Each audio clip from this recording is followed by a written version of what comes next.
एक ऐसा भूतिया किराए का मकान जहां 3 दिन से ज्यादा कोई किराएदार नहीं टिक पाता।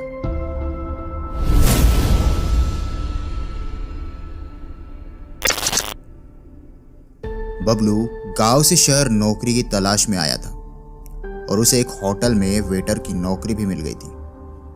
अब बस रहने के लिए एक किराए का रूम ढूंढना बाकी था। बबलू ने आस पड़ोस में रूम के लिए पूछा, लेकिन उसके बजट में बैठे ऐसा कोई भी रूम उसे नहीं मिला।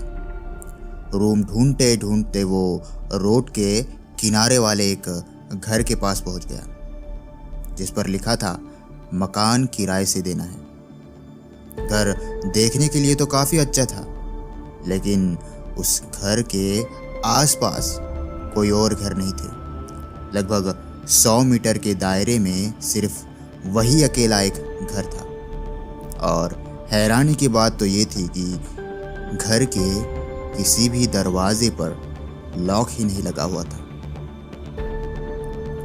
बबलू को लगा शायद घर में कोई रहता होगा, तो उसने दरवाजा खटखटाया कि तभी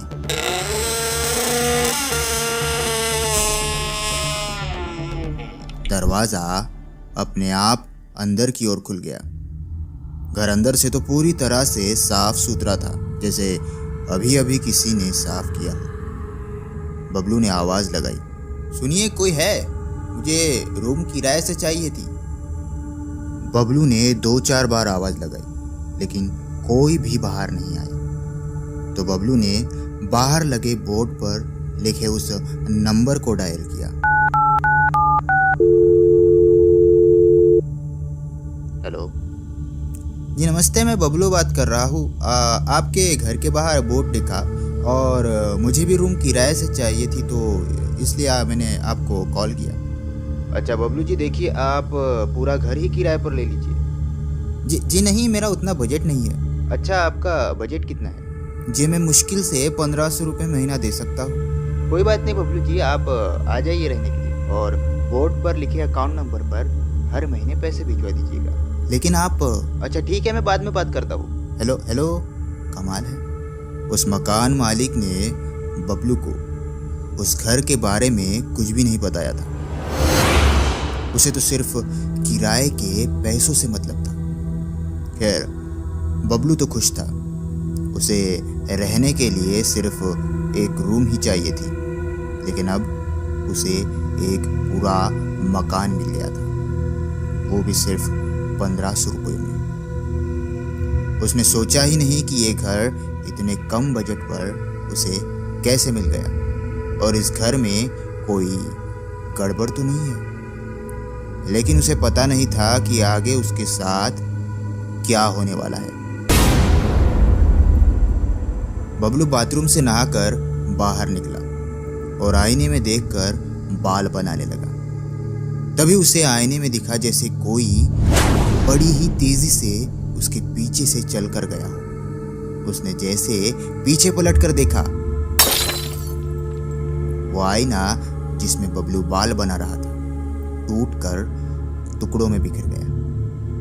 बबलू को उस घर में आए हुए कुछ ही घंटे हुए थे कि उसके साथ अभी से अजीब अजीब घटनाएं होना शुरू हो गई थी। लेकिन बबलू ने इन घटनाओं को अनदेखा कर दिया, और कल उसे काम पर भी जाना था, तो रात को वो जल्दी से सो गया। उसकी आंखें आधी नींद में गई ही थी कि बाथरूम से फ्लश चलने की आवाज आई। लेकिन बबलू के अलावा इस पूरे घर में कोई भी नहीं था। तो बाथरूम का फ्लश किसने चलाया था? यही देखने बबलू उठकर बाथरूम की तरफ गया। उसने देखा बाथरूम में सब नॉर्मल था।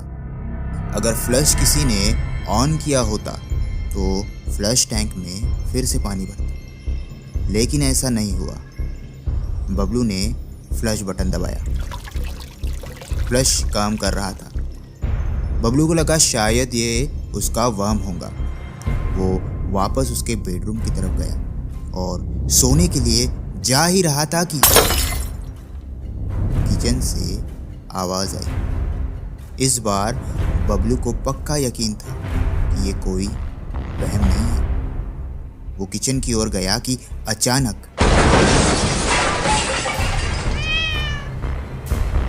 एक बिल्ली तेजी से दौड़ती हुई किचन से बाहर आई, जिसने किचन में गैस पर रखा दूध का पतीला नीचे गिरा दिया था। बबलू ने वो सब कुछ साफ किया और सोने चला गया। सुबह उठकर बबलू उसके काम पर चले गया और शाम को काम होने के बाद वापस घर लौट आया। उसे रात को खाने के लिए होटल से खाना मिला था। बस हाथ मुंह धोकर वो किचन में खाने के लिए प्लेट लेने गया, लेकिन वहाँ उसने जो देखा उसे देखकर उसकी हालत खराब हो गई। उसने देखा कि रैक में रखी प्लेट अपने आप हिल रही है और फिर अचानक एक प्लेट रैक से बाहर निकलकर नीचे गिर गई। बबलू ने बड़ी हिम्मत करके उस प्लेट को उठाया और खाना खाने बैठ गया। खाना खाने के बाद वो बेसिन पर हाथ धोने गया था और फिर वापस जाने मुड़ा ही था कि अचानक बेसिन का नल अपने आप शुरू हो गया। वो पीछे मुड़ा और फिर से नल बंद किया, लेकिन इस बार वो नल बबलू की आंखों के सामने फिर से अपने आप शुरू हो गया। बबलू को कुछ समझ नहीं रहा था कि आखिर इस घर में क्या हो रहा है उसके साथ। उसने वो नल इस बार फिर से बंद किया। इस बार नल बंद था। वो घबराया हुआ और परेशान था तो वो सोने चला गया। जैसे ही बबलू की आंखें लगी, वैसे ही एक आवाज आई।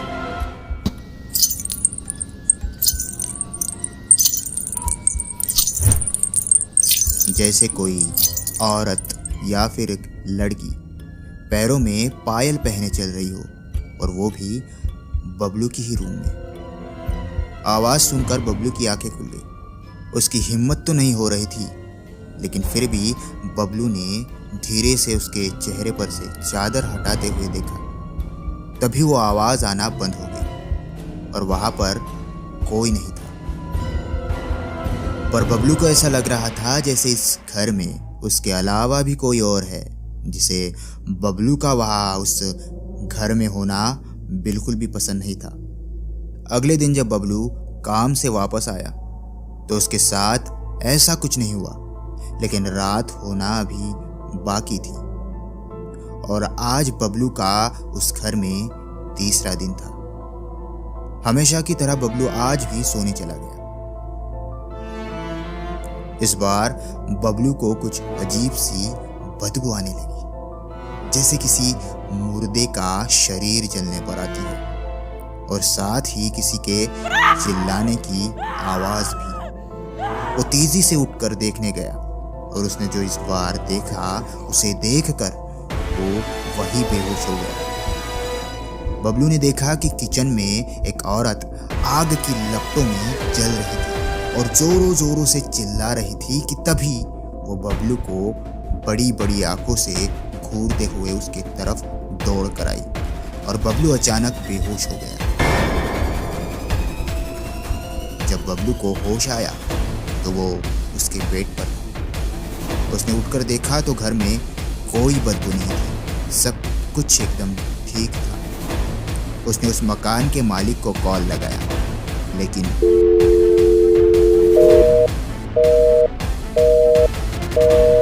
बाद में बबलू को उसी के काम पर किसी ने बताया कि उस घर में एक औरत ने उसके पति से परेशान होकर किचन में खुद को आग लगाकर आत्महत्या कर ली और तब से उसके पति ने वो घर छोड़ दिया था और कहीं और रहने चला गया था। लेकिन उस औरत की आत्मा आज भी उस घर में भटकती है और किसी को उस घर में रहने नहीं देती। इसके बाद से बबलू ने उस घर को खाली कर दिया। ये थी आज की कहानी। मिलते हैं किसी नई वीडियो में किसी नई कहानी के साथ। तब तक के लिए बाय बाय।